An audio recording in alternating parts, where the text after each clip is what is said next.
বলে ভরিয়ে দে বামুনের ঝোলা নাকি বলছেন। এটা কি বেল? বলছে দরকার নেই, মায়ের দিকে ঠেল। এটা কি? বলছে দুর্বা ধান। বলে মায়ের চরণে করো দান। এই ধরুন মনে করুন আমাদের কমিটি দাদাদের মধ্যে কেউ একজনের ঢাক বাজায়, ভালো ছেলে সন্তোষ ওই ঢাকটা বাজাতো। তো সন্তোষ দাস এখন ঢাক বাজাইছে, বেশি বাজাবি না, আড়াই কাঠি বাজাবে। এটা দেখবেন ঠাকুর মশাই একেবারে মোটা করে একটা ঘন্টা দেখবেন এখানে ফাঁকে ভরিয়ে দেয়, বুড়ো আঙুলে ফাঁকে, আর বুড়ো আঙুলে ঠাড়ে করে থাকে, পঞ্চপ্রদীপ ধরিয়ে দেয়। মাকে বলছে মা আমি যা করলাম তুই যা দেখলি, যদি এই কমিটিকে বলিয়ে দিস তা তোর ব্যবস্থা করবো। মা বলছে বেটা কি ব্যবস্থা করবি রে? আর কমিটি ছেলেগুলো বলছে তাকাস না, তোদের চোখ কানা হয়ে যাবে, মায়ের ভোগ হবে, আরতি করতে হবে। তো নাকি বলছেন পিছন ফিরে তাকা। তখন মাকে বলছে মা আমি যা করলাম তুই যা দেখলি, এদের যদি বলে দিস তোর ব্যবস্থা করবো। মা বলছে কি করবি? বলছে এইটা কি করবো জানিস? ছেঁকা দেবো, ছেঁকা দেবো, ছেঁকা দেবো, ছেঁকা দেবো। আমার বাজিয়ে পাচ্ছে তো, বাজাইতে ভালো, ছেলে মানুষ বাজিয়ে ওটা 18 বছর কোনো হয় না। ছেঁকা দেবো, ছেঁকা দেবো, ছেঁকা দেবো, ছেঁকা দেবো। যা হয়েছে আমার সব হইল, তোদের ঘন্টা হইল। জানাই কথা সবার মাঝে ঘন্টা, জানাই কথা সবার মাঝে ঘন্টা হলো রে। তাই ঢাকা শহরে সেজনা ঢাক বাজিয়ে দেয়। কলিযুগে গৌরের রাজা জানেন মহাশয়, কৃষ্ণেন্দু আগমবাড়ি যার নামে হইল, সেই তো সেদিন আপনারা জানেন সুধী দল। সেদিন দেখো ঢাক বাবা বাজিয়েছিল হাই, তাই তো ঘরে ঘরে আজকে দেখো ঢাক বেজে যায়। আভরণকে ঢাকতে বলছে, কাম ক্রোধ লোভ মদ মোহ মাশ্চর্য। আর ঢাক বাজি বাজি লোকের বাড়িতে পাও না দেয়, কাপড় ফাপড় আনতে বললেন না, বুঝতে পারছেন? ঢাক বাজিয়ে তার আভরণটাকে ঢাকতে হবে, আভরণটাকে ঢাকতে হবে। আমি জানাই কথাই আপনাদের আভরণটাকে ঢাকতে হবে। তোর তিনি তাকে জানি, ঝিনি তাকে জানি, তুই ভাত খাবি তা খা। তোর কুলের কথা বলে গিয়েছে রামচন্দ্র দা, নাকি বলছেন? তাহলে তিনি তাকে জানি, ঝিনি তাকে জানি, এটা বল আছে না? তিনি তাক ঝিনি তাক নাকি বলছেন? নাই তোর তিনি তাকে জানি, ঝিনি তাকে জানি, তুই ভাত খাবি তা খা। তোর কুলের কথা খুলে বলে গিয়েছে রামচন্দ্র দা, বুঝতে পারছেন? তোমার সব কথাই আমি জানি গো, সব কথাই আমি জানি গো। আমি বলি কথাই আজ আপনাদের মাঝে, সব কথা আমি জানি গো। তাই মহাদেব তুমি রাগ করো না, আমায় ভুল বুঝো না, তুমি রাগ করো না, আমায় ভুল বুঝো না, তুমি রাগ করো না, আমায় ভুল বুঝো না।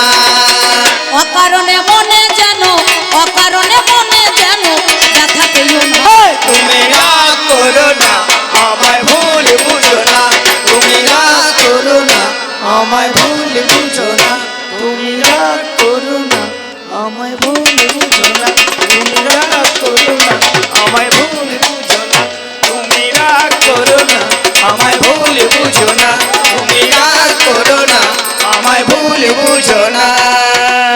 এই গেল দুই কথা। আর একটা কথাই আমাকে জানি জিজ্ঞাসা করেছে আমার দেখো প্রাণের স্বামী দেবাদিদেব মহাদেব, আমাকে জিজ্ঞাসা করছে, বলো বলো মহামায়া তোমারে জানাই, তোমার যখন পুজো করে জানেন মহাশয়, আগ বলি, মোষ বলি, মেষ বলি, ভেড়া বলি, ছাগ বলি হইল, সেটাকে সবাই দেখো প্রসাদ বলে চালিয়ে দেয় ভালো, নাকি? মায়ের কাছে মানত করছে, মা আমার ছেলের যেন চাকরি হয়, জোড়া পাঁটা দেবো নাকি, আমার যদি বেটা হয় তাহলে পরে তোকে আমি জোড়া পাঁটা দেবে। তোর যদি ছেলে না হয়, বেটা ছেলে, তো পাঁটা দুটো কি দোষ করল? কেন? পঞ্চমকারে সাধন করতে হয়, ময়ে মৈথন, ময়ে মেষ, ময়ে মুদ্রা, ময়ে মাংস, ময়ে মৎস্য, নাকি বলছেন? কেন? তাহলে মোষ বলি কেন? ধর্মরাজের বাহন অর্থাৎ মোষ, যিনি ধর্ম হচ্ছে মহিষ, এই মহিষ হচ্ছে মনে করুন মহিষাসুর। এই মহিষাসুরটাকে দেবাদিদেবের মহাদেবের একটা রূপ, বুঝতে পারছেন তো?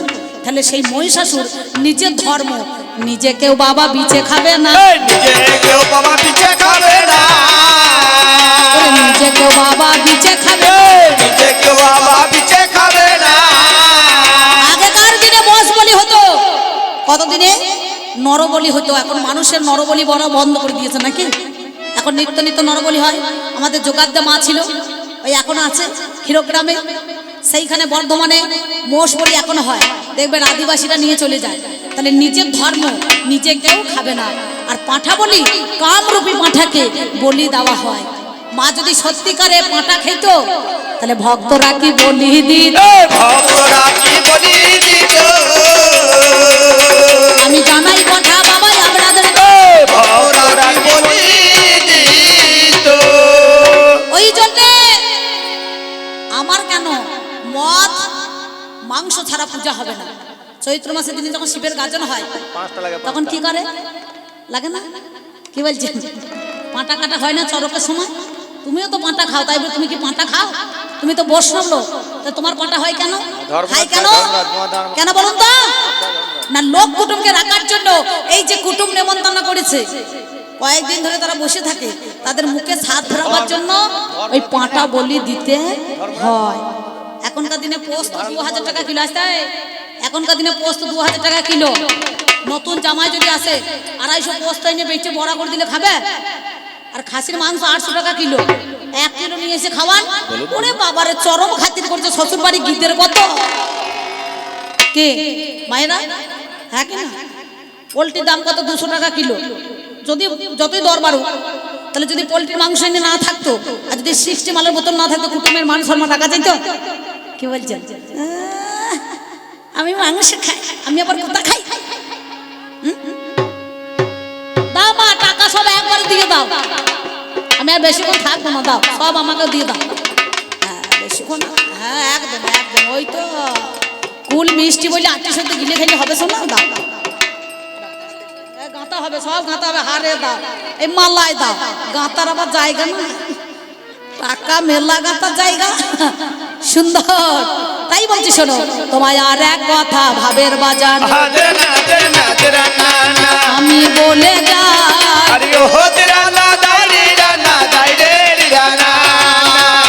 কথা মহাদেব তুমি তোমারে জানা,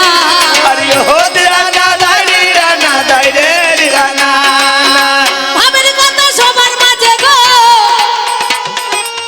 সবার আছে জানা, আমি সত্যি করে দিয়ে যাইব তাহারও ঠিকানা।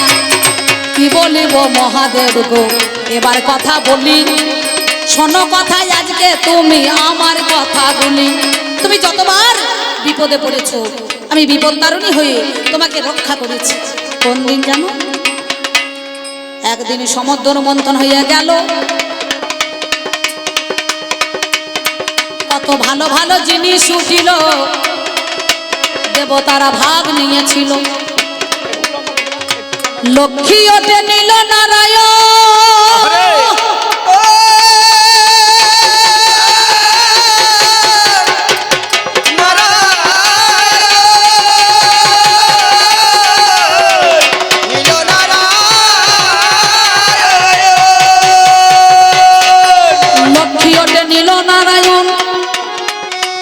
ঐরাবত উঠিল নীল দেবরাজ, এইভাবে কত কি উঠিল কি বলিব আজ।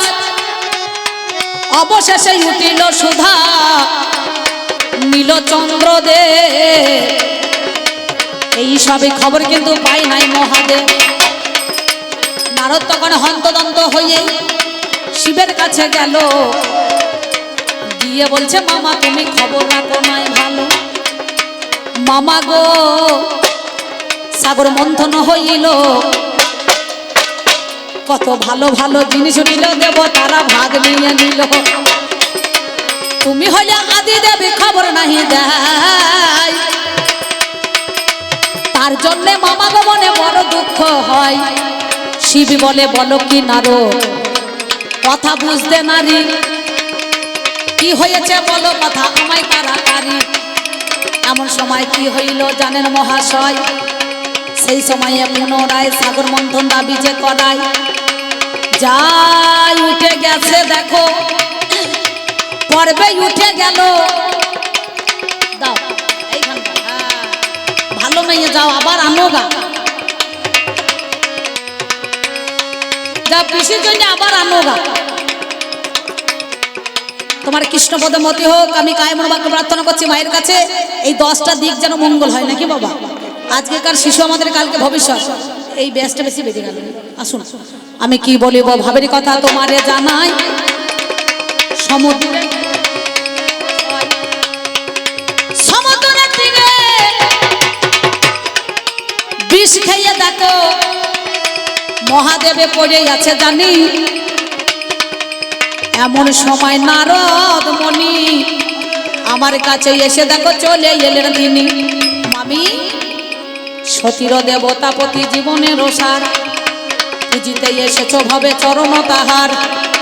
সতী নারী যারা হবে প্রতিরক্ষা করে, আমি জানাই কথা মা জননী তোমার আগাগারে। মহাগো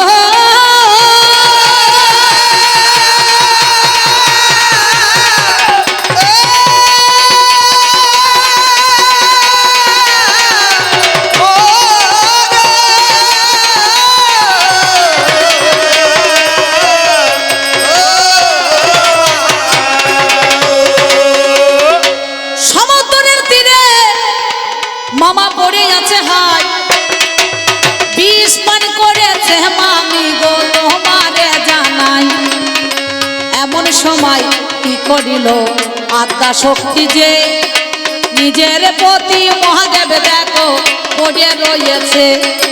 সঙ্গে সঙ্গে নারদ বলছে মামি মামি চলো চলো গো, তুমি না গেলে মামা প্রাণে বাঁচবে না। ও মামি চলো চলো গো, তুমি না গেলে মামা প্রাণে বাঁচবে না। মামি চলো চলো গো, তুমি না গেলে মামা প্রাণে বাঁচবে না। মামি চলো চলো গো, তুমি না গেলে মামা প্রাণে বাঁচবে না। আমি বললাম ওরে নারদ, আমি বললাম ওরে নারদ কি হয়েছে গো। ও মামি চলো চলো গো, তুমি না গেলে মামা প্রাণে বাঁচবে না। মামি চলো চলো গো, তুমি না গেলে মামা প্রাণে বাঁচবে না। এমন সময় দুর্গাই আমার কি কর্ম করিল, তারা রূপে সেই জনা সে যে ওরে গেল। মহাদেবের সমুদ্রের তীরে ওরে ভাই পড়ে আছে আপনারা জানেন মহাশয়।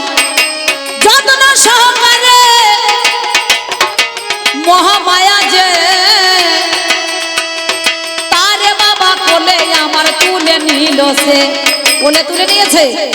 সঙ্গে সঙ্গে আসতে কোলে যেই তুলে নিয়েছে মাতৃ স্তন ভাণ্ডার যেই মুখের মধ্যে দিয়েছে, মহাদেব তখন সঙ্গে সঙ্গে টান মেরেছে। সঙ্গে সঙ্গে টান মেরেছে, জানাই কথা নয় তো সঙ্গে সঙ্গে টান মেরেছে। যখন আমার টান মেরে দিল 5টা ছিদ্র হয়েছিল, 5 ছিদ্র হয়ে যায়। 2 ফোঁটা যখন মুখের মধ্যে দিয়েছে বিষের ঘোর কেটে গেছে। পিট পিট করে তাকায়, পিট পিট করে তাকাইছে বুঝতে পারছেন। 3 ফোঁটা যখন আমার মুখের মধ্যে দিল, সঙ্গে সঙ্গে দুর্গাকে মামা বলে জড়িয়ে ধরিল। দুর্গাকে যে মামা বলে জড়িয়ে ধরছি, দুর্গা বলছে স্বামী তুমি যে আমাকে মামা বলে জড়িয়ে ধরছো, একবার চেয়ে দেখো, চেয়ে দেখো, চেয়ে দেখো, চেয়ে দেখো, একবার চেয়ে দেখো, চেয়ে দেখো, চেয়ে দেখো, চেয়ে দেখো, আমি গণেশ জননী দুর্গা তোমায় তবে। চেয়ে দেখো, চেয়ে দেখো। সঙ্গে সঙ্গে কি করিল জানেন মহাশয়, অমনি দেখছেই আমার আত্মা শক্তি মহামায়া হয়। আপনারা জানেন যত নারী বিশ্ব সুন্দরী হোক না কেন ওই মাতৃ স্তনভাণ্ডারে দুর্গার বিষের দাগটা আজও লেগে আছে, কালো দাগ বাবা, সেই দাগ কিন্তু ওঠে নাই। তাই জগতে যত নারী আছে গৌরীর অংশ থেকে সেই বিষের দাগটা আজও পর্যন্ত লেগে গিয়েছে। এইখানে 5টা ছিদ্র হয়েছিল, সখ্য, দাস্য, শান্ত, বাৎসল্য, মধু। তাহলে বলো মহাদেব, সেদিন তুমি বিষ পান করেছিলে, বিষ পান করার জন্য তুমি নাম কি ধরেছিলে?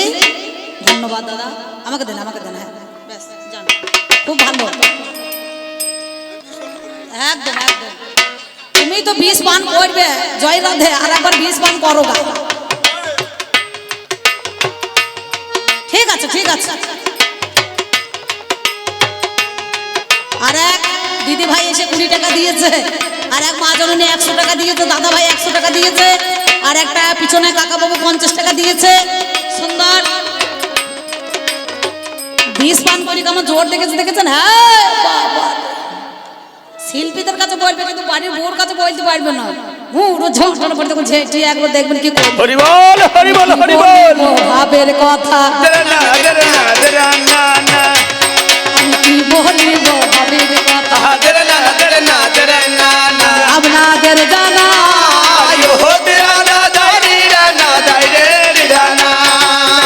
তাই তো সেদিন মৃত্যুকে জয় করে নিল, আমার জন্য মৃত্যুঞ্জয় দেখো নাম ধরেছিল, কণ্ঠে বিষ ধারণ করিল মহাদেব গো জানি, নীলকণ্ঠ নাম দেখো পেয়ে গেলেন তিনি।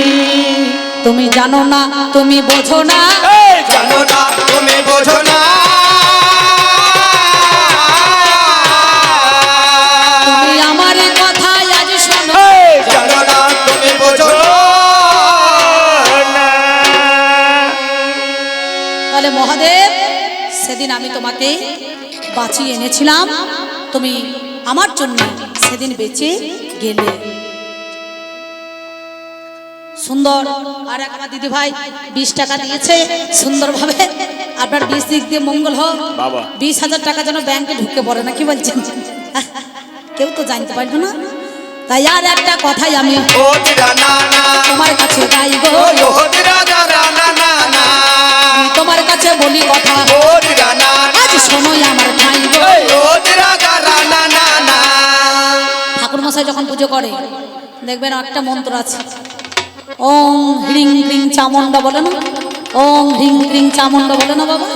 সাথে সাথে ওং সর্বমঙ্গল মঙ্গলে শিবে সর্বসাধিকে শরণ্যত্রাম্বকে গৌরী নারায়ণী নমস্তুতে। রামচন্দ্র যদি সীতা হারিয়ে গিয়েছিল, আমি গুরুমা হয়ে সেদিন রামের কাছে সান্ত্বনা বাবা দিতে গেলাম, আমি সান্ত্বনা বাবা দিতে গেলাম, আপনাদের মাঝে তাই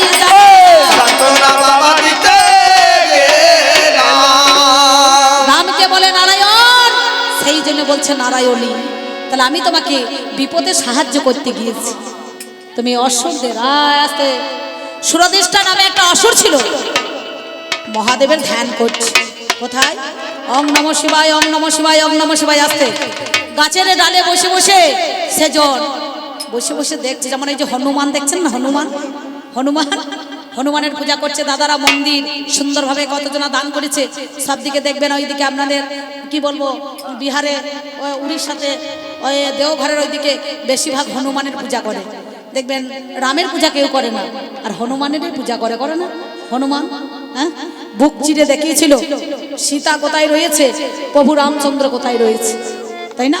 সঙ্গে সঙ্গে সেদিন কি করেছে, তাই শিবের সাধনা করছে সুরদিষ্ট অসুর। ওং নম শিবায়, ওং নম শিবায়, ওং নম শিবায়। সাধনায় তুষ্ট হয়ে মহাদেব আমার অসুরের কাছে চলে গেল,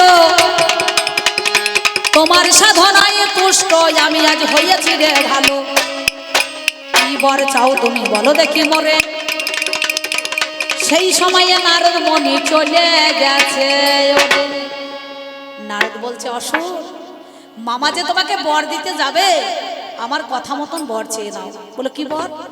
বলে জয় শিবাই নম নম বলে যার মাথায় হাত দেবো সে যেন বাবা ভস্ম হয়ে যাবে, সে যেন বাবা ভস্ম হয়ে যায়, ওরে সে যেন বাবা ভস্ম হয়ে যাবে, সে যেন বাবা ভস্ম হয়ে যাবে, এই বর দাও যদি মহাদেব, সে যেন বাবা ভস্ম হয়ে যাবে। এমন সময় কি করিল জানেন মহাজ্ঞানী, আহা মরি মরি রে, আমার সময় কি করিল জানেন মহাজ্ঞানী। আমি ভাবের ঘরে ভাব সাগরে বলি কথা শুনি, গো বলি কথা শুনি, আমার কথা শুনে চলো, আমার কথা শুনে চলো, আমার কথা শুনে চলো, আমার কথা শুনে চলো, বলি কথায় আজ তোমায় ভালো। আমার কথা শুনে চলো। সঙ্গে সঙ্গে কি করিল জানেন মহাশয়, আজ নারদের কথা মতন দেখো অসুর আমার কি কর্ম করায়। মহাদেব বলছে তুমি কি বর চাও, বলে জয় শিবাই নমঃ বলে যার মাথায় হাত দেবো সে যেন ভস্ম হয়ে যায়। মহাদেব যদি এই বরটা আমাকে দিতে চান তাহলে দেন। বেশ, ভোলা পঞ্চানন, এর নাম তো ভোলা না, মাঝে মাঝে ভুলিয়ে যায়। সঙ্গে সঙ্গে তথাস্তু বলে শিব বরে করে দান। নারদ মনি সেই সময় মজাটি লাগান, যার বাড়িতে তিনবার নারদ নারদ নারদ নারদ না রোধ, নারদ শব্দের অর্থ কি না, যিনি ব্রহ্মস্বরটাকে রোধ করতে না পারেন তিনিই হচ্ছে নারদ নাকি।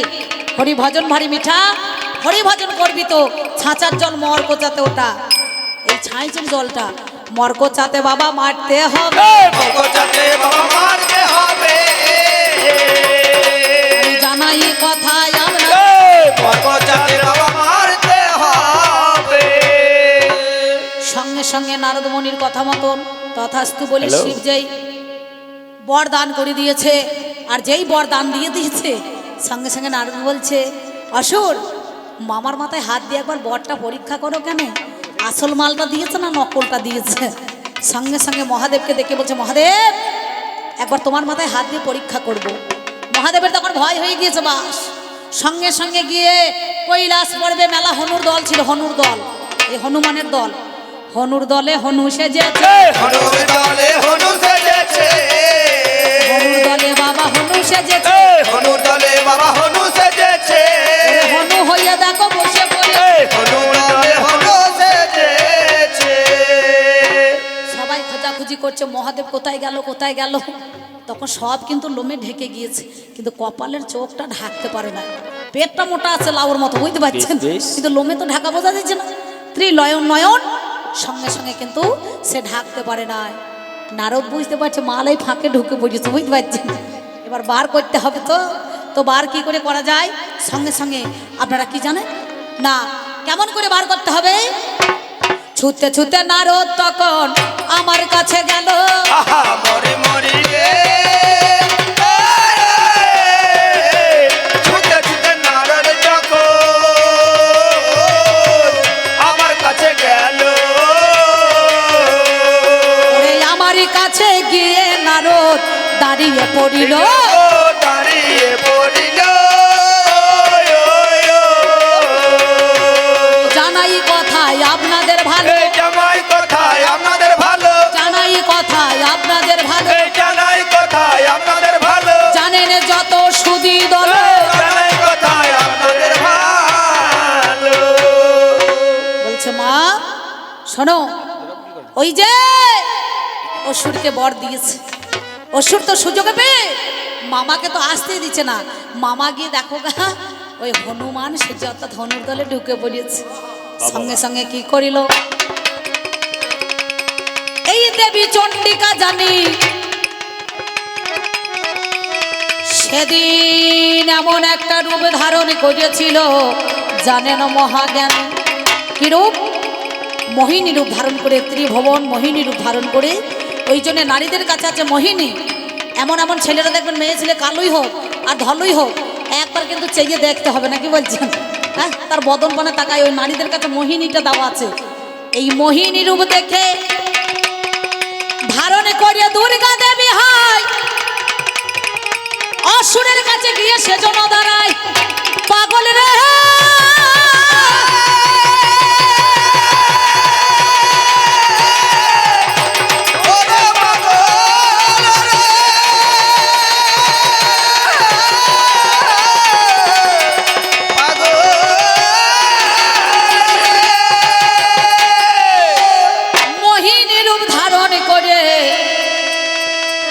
যখন দাঁড়িয়ে পড়িল অসুরে এই মহিমা রূপ দেখে তখন পাগল হয়ে গেল। মহিম রূপ ধারণ করেছে, এত সুন্দর দুর্গা মহামায়া চণ্ডিকা রূপ ছেড়ে দিয়ে ওই রূপ দেখে কিন্তু পাগল হয়ে গিয়েছে। অসুর বলছে এই মালখানা তো ভালো বটে, কার ঘরের ঘরণী তো জানি না, এ দেখনদারি ভালো। তা বলছে শোনো আমি তোমাকে বড় ভালোবাসি। কেউ বলছে আমিও তোমাকে ভালোবাসি। অসুর তো জানে না এই রমণী কঞ্জন দুর্গতি নাশিনী দুর্গায় আমার এসেছে কি কারণ।